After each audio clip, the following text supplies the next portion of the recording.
Needless to say, since it was known to all that this was going to be Professor Huddleston's swan song, everything was done to make it an entirely memorable evening.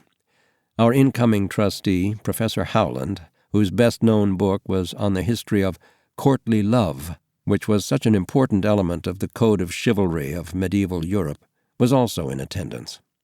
When I first met him at the festivities, I was relieved to learn that, above and beyond his professional skills, which I had no reason to doubt were any less prodigious than Professor Huddleston had described, he was also a man who clearly enjoyed life.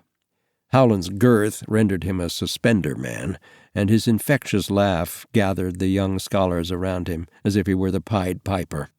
It was crystal clear that it was going to be a delight to work with him. All of our awardees were able to attend the gala affair, save one.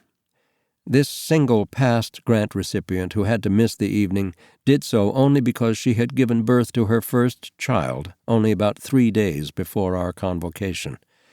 To Huddleston's visible delight, he received a call from her during our celebration announcing that a healthy Henry Bryan Nicholson had entered this world, a product of a great deal of loving.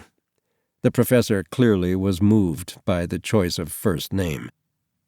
It could not possibly have been colder outside. On the drive over, I had heard that the temperature was to drop to -3 during the night, but it could not possibly have been warmer inside.